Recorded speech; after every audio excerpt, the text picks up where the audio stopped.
ಇನ್ನು ಮೊನ್ನೆಯಷ್ಟೇ ಬೆಂಗಳೂರಿನಲ್ಲಿ ಸೌಂದರ್ಯ ಜಗದೀಶ್ ಆತ್ಮಹತ್ಯೆ ಪ್ರಕರಣ ಏನಿದೆ ಆ ಆತ್ಮಹತ್ಯೆ ಪ್ರಕರಣಕ್ಕೆ ಸಂಬಂಧಪಟ್ಟಂತೆ ಒಂದಷ್ಟು ಅಪ್ಡೇಟ್ಸ್, ಕೆಲವೊಂದಷ್ಟು ಸಾವಿನ ರಹಸ್ಯ ಕೂಡ ಈಗ ಬಯಲಾಗ್ತಾ ಇದೆ. ಸೌಂದರ್ಯ ಜಗದೀಶ್ ಸಾವಿನ ರಹಸ್ಯವನ್ನ ಪೊಲೀಸರು ಕೂಡ ಬೆನ್ನತ್ತಿದ್ರು. ಅವ್ರಿಗೂ ಕೂಡ ಒಂದಷ್ಟು ಡೀಟೇಲ್ಸ್ ಈಗ ಲಭ್ಯವಾಗ್ತಾ ಇದೆ. ಪ್ರಕರಣ ದಾಖಲಿಸಿಕೊಂಡು ತನಿಖೆಯನ್ನ ಚುರುಕುಗೊಳಿಸಿದೆ ಖಾಕಿ ಪಡೆ. ದೂರು ಕೊಡುವಾಗ ಸಾವಿನ ಗುಟ್ಟನ್ನ ಕುಟುಂಬಸ್ಥರು ಹೇಳಿಲ್ವಂತೆ. ಇದು ಹಲವಾರು ಅನುಮಾನಗಳಿಗೆ ಎಡೆ ಮಾಡಿಕೊಡ್ತಾ ಇದೆ. 3 ಆಯಾಮಗಳಲ್ಲಿ ಈಗ ಪೊಲೀಸರು ಅನುಮಾನವನ್ನ ವ್ಯಕ್ತಪಡಿಸ್ತಾ ಇದ್ದಾರೆ. 3 ಆಯಾಮದಲ್ಲಿ ಈಗ ತನಿಖೆ ನಡೀತಾ ಇದೆ. ಸೌಂದರ್ಯ ಕನ್ಸ್ಟ್ರಕ್ಷನ್ಸ್ ಅದರ ಅನ್ನುವಂಥ ಒಂದು ಕಂಪ್ನಿ ಮಾಡಿದ್ರು. ಕೋವಿಡ್ಗೂ ಮುನ್ನ ಕಂಪ್ನಿ ಮಾಡಿದಂತಹ ಸೌಂದರ್ಯ ಜಗದೀಶ್ 3 ಜನ ಪಾರ್ಟ್ನರ್ಸ್ ಇದ್ರು. ಅದ್ರ ಜೊತೆಗೆ ಕಂಪ್ನಿಯನ್ನ ಶುರು ಮಾಡಿದ್ರು. 3 ಜನರ ಜೊತೆಗೆ ಜಗದೀಶ್ ಅವರು ಸೇರ್ಕೊಂಡು ಕಂಪ್ನಿ ಸ್ಟಾರ್ಟ್ ಮಾಡಿದ್ದು. ಲೇಔಟ್ ಹಾಗೂ ಅಪಾರ್ಟ್ಮೆಂಟ್ ಮಾಡೋದಕ್ಕೆ ಇವರು ಮುಂದಾಗಿದ್ರು. ಕಂಪನಿಗೆ 100 ಕೋಟಿ ಹೂಡಿಕೆಯನ್ನ ಮಾಡಿದ್ರು ಜಗದೀಶ್ ಅವರು.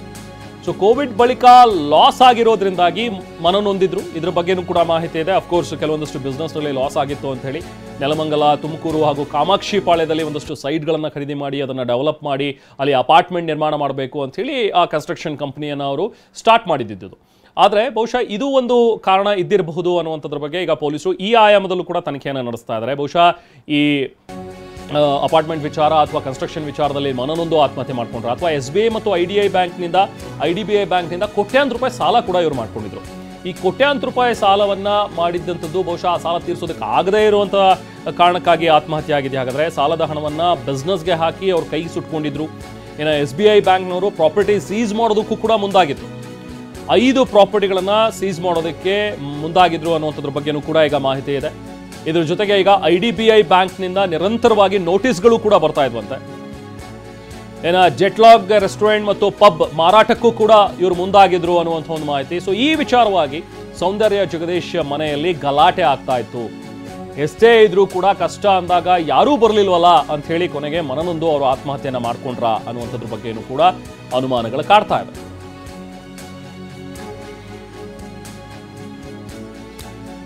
ಈ ಬಗ್ಗೆ ಮತ್ತಷ್ಟು ಮಾಹಿತಿಯನ್ನು ಪಡೆದುಕೊಳ್ಳೋಣ. ನಾವು ಪ್ರತಿನಿಧಿ ಜಗದೀಶ್ ಈಗ ನಮ್ಮ ಜೊತೆಗೆ ಜಾಯ್ನ್ ಆಗ್ತಾರೆ. ಜಗದೀಶ್, ಈಗ ಸೌಂದರ್ಯ ಜಗದೀಶ್ ಅವರ ಆತ್ಮಹತ್ಯೆ ಪ್ರಕರಣಕ್ಕೆ ಸಂಬಂಧಪಟ್ಟಂತೆ ನಾವು ಕೂಡ ಕೆಲವೊಂದಷ್ಟು ಪಾಯಿಂಟ್ಸ್ ಅನ್ನ ನೋಡ್ತಾ ಇದ್ವಿ. 3 ಆಯಾಮಗಳನ್ನ ತೆರೆದಿಡ್ತಾ ಇದೆ ಈಗ ಪೊಲೀಸರ ಒಂದು ತನಿಖೆ, ಜಾಡು ಹಿಡಿದು ಹೊರಟಿರುವಂತಹ ಪೊಲೀಸರು.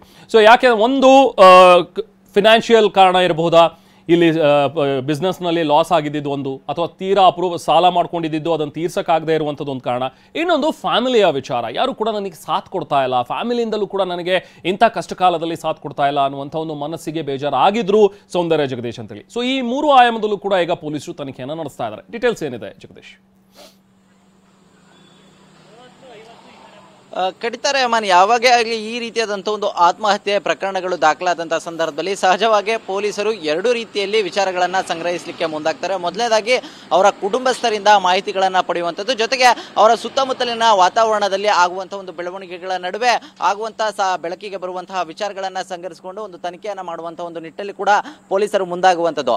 ಈ ಸಂದರ್ಭದಲ್ಲಿ ಈವರೆಗೂ ಕೂಡ ಪೊಲೀಸರಿಗೆ ಬಂದಿರುವಂತಹ ಒಂದು ಮಾಹಿತಿಗಳ ಆಧಾರದ ಮೇಲೆ, ಅಂದರೆ ಯಾವಾಗ ಈ ರೀತಿಯಾದಂಥ ಒಂದು ಆತ್ಮಹತ್ಯೆ ಆಗುತ್ತೆ ಅದಾದ ಬಳಿಕವಾಗಿ ಒಂದು ಪೊಲೀಸ್ ಠಾಣೆಗೆ ಒಂದು ದೂರನ್ನ ಕೂಡ ನೀಡಲಾಗುತ್ತೆ. ಆ ಬಳಿಕವಾಗಿ 3 ಆಯಾಮದ ವಿಚಾರಗಳು ಇಲ್ಲಿ ಪೊಲೀಸರಿಗೆ ಮೂಡಿರುವಂಥದ್ದು. ಮೊದಲನೇ ಆಯಾಮ ಅಂದ್ರೆ ಈಗಾಗಲೇ ಹೇಳಿದಾಗೆ ಅವರು ಸೌಂದರ್ಯ ಕನ್ಸ್ಟ್ರಕ್ಷನ್ ಅನ್ನ ಮಾಡಿದ್ರು. ಆ ಸಂದರ್ಭದಲ್ಲಿ ಒಂದಿಷ್ಟು ಲಾಸ್ ಕೂಡ ಆಗಿತ್ತು ಅನ್ನುವಂಥದ್ದು, ಕೈ ಸುಟ್ಕೊಂಡಿದ್ರು ಅನ್ನುವಂಥದ್ದು. ಆ ಆಯಾಮದಲ್ಲಿ ಎಲ್ಲಾದ್ರೂ ಒಂದು ಕಡೆ ಅವರ ನಂಬಿದವರೇ ಮೋಸ ಮಾಡಿದ್ರ, ಅಥವಾ ಅವರು ಮಾಡಿದಂಥ ಇನ್ವೆಸ್ಟ್ಮೆಂಟ್ ನಲ್ಲಿ ಎಲ್ಲಾದ್ರೂ ಒಂದು ಕಡೆ ಬೇಸರವಾಗಿ ಹಣ ಹೋಯ್ತು ಅನ್ನುವಂಥ ನಿಟ್ಟಲ್ಲಿ ಈ ರೀತಿಯಾದ ನಿರ್ಧಾರ ತೆಗೆದುಕೊಂಡ್ರ ಅನ್ನುವಂಥ ಅನುಮಾನ ಮೂಡಿರುವಂಥದ್ದು. ಮತ್ತೊಂದು ಕಡೆ ಇವರು ಪಡೆದಂತಹ ಸಾಲ ಸಾಕಷ್ಟು ಹೊರೆ ಆಗಿತ್ತು. ಜೊತೆಗೆ ನಮ್ದವರು ಕೂಡ ಯಾರು ಅವ್ರಿಗೆ ಕರಿಯಟ್ಟಾಗಿ ರೆಸ್ಪಾಂಡ್ ಮಾಡಲಿಲ್ಲ, ಸಹಾಯಕ್ಕೆ ಬರಲಿಲ್ಲ ಅನ್ನುವಂಥ ನಿಟ್ಟಲ್ಲಿ ಈ ರೀತಿಯಾಗಿ ಅವರು ಸಾಕಷ್ಟು ಬೇಜಾರಾಗಿದ್ರು ಅನ್ನೋಂಥ ಒಂದಿಷ್ಟು ಫೀಡ್ಬ್ಯಾಕ್ಗಳು ಪೊಲೀಸರಿಗೆ ಬಂದಿರುವಂಥದ್ದು. ಅಂದ್ರೆ ಎಲ್ಲೋ ಒಂದು ಕಡೆ ಈ ರೀತಿಯಾಗಿ ಬೇಸರವಾಗಿ ಆತ್ಮಹತ್ಯೆ ಮಾಡ್ಕೊಂಡಿರ್ಬೋದಾ ಅನ್ನುವಂಥ ಒಂದು ಅನುಮಾನ ಇರುವಂಥದ್ದು. ಮತ್ತೊಂದು ಕಡೆ ಸೌಂದರ್ಯ ಜಗದೀಶ್ ಅವರ ಅತ್ತೆ ಜಯಶ್ರೀ ಅವರೇನಿದ್ದಾರೆ, ಅಂದ್ರೆ ಸೌಂದರ್ಯ ಜಗದೀಶ್ ಅವರ ಪತ್ನಿಯ ತಾಯಿ, ಅವರ ಸಾವು ಸಾಕಷ್ಟು ಸೌಂದರ್ಯ ಜಗದೀಶ್ ಅವರಿಗೆ ಬೇಸರವನ್ನು ತಂದಿತ್ತು. ಜೊತೆಗೆ ತನ್ನ ತಾಯಿಯಂತೆ ಅವರನ್ನ ಕಾಣ್ತಾ ಇದ್ರು. ಜೊತೆಗೆ ಗನ್ಮ್ಯಾನ್ ಕೂಡ ಇತ್ತೀಚೆಗೆ ಅವರು ಮೃತಪಟ್ಟಿದ್ರು. ಈ 2 ವಿಚಾರಗಳು ಕೂಡ ಅವರ ಮನಸ್ಸಿನಲ್ಲಿ ಸಾಕಷ್ಟು ಬೇಸರವನ್ನ ಕೂಡ ತಂದಿತ್ತು. ಎಲ್ಲೋ ಒಂದು ಕಡೆ ಆ ನೋವು ಕೂಡ ಇವರಿಗೆ ಕಾಡ್ತಾ ಇತ್ತು. ಈ ವಿಚಾರವಾಗಿ ಏನಾದರೂ ಅವರು ಆತ್ಮಹತ್ಯೆ ಮಾಡ್ಕೊಂಡಿರ್ಬೋದಾ ಅನ್ನುವಂಥ ನಿಟ್ಟಲ್ಲಿ 3 ಆಯಾಮದ ವಿಚಾರಗಳು ಈಗ ಪೊಲೀಸರ ಮುಂದೆ ಇರುವಂಥದ್ದು. ಆದರೆ ಅಂತಿಮವಾಗಿ ಈಗಾಗಲೇ ಕುಟುಂಬಸ್ಥರನ್ನ ಪೊಲೀಸರು ಒಂದು ಹೇಳಿಕೆಗೆ ಕೂಡ ಕರೆದಿರುವಂಥದ್ದು. ಈಗ ಪೋಷಕರು ಕುಟುಂಬಸ್ಥರು ಯಾವ ರೀತಿಯಲ್ಲಿ ಈ ರೀತಿಯಾಗಿ ಒಂದು ಆತ್ಮಹತ್ಯೆಗೆ ಕಾರಣ ಆಗಿರ್ಬೋದು ಅನ್ನುವಂಥ ಅನುಮಾನವನ್ನು ಅವರು ವ್ಯಕ್ತಪಡಿಸ್ತಾರೆ. ಆ ಆಯಾಮದಲ್ಲಿ ಒಂದು ತನಿಖೆಯನ್ನು ಕೂಡ ಮಾಡಲಿಕ್ಕೆ ಕೂಡ ಪೊಲೀಸರು ಮುಂದಾಗುವಂಥದ್ದು. ಸದ್ಯಕ್ಕೆ ಈ 3 ಆಯಾಮಗಳು ಬಂದಿರುವಂಥದ್ದು ಪೊಲೀಸರಿಗೆ ಹೊರಗಡೆ ಹಾಗೂ ಜೊತೆಗೆ ಈಗ ನಿಕಟವರ್ತಿಗಳೇನೇನಿದ್ದಾರೆ ಅವರಿಂದ ಸಂಗ್ರಹಿಸಲಾಗಿರುವಂತಹ ಮಾಹಿತಿಗಳು, ಜೊತೆಗೆ ಕುಟುಂಬಸ್ಥರಿಂದಲೂ ಕೂಡ ಸಂಗ್ರಹಿಸಿದಂತಹ ಮಾಹಿತಿಗಳು. ಆದರೆ ಈಗ ಅನುಮಾನವನ್ನ ಕುಟುಂಬಸ್ಥರು ಯಾವ ವಿಚಾರವಾಗಿ ಉಲ್ಲೇಖಿಸ್ತಾರೆ ಆ ಆಯಾಮದ ಮೇಲೆ ಕೂಡ ಮುಂದಿನ ತನಿಖೆಗಳನ್ನು ಕೂಡ ಮಹಾಲಕ್ಷ್ಮಿ ಲೇಔಟ್ ಅವರು ಮುಂದುವರಿಸುವಂಥದ್ದು. ರೆಹಮಾನ್.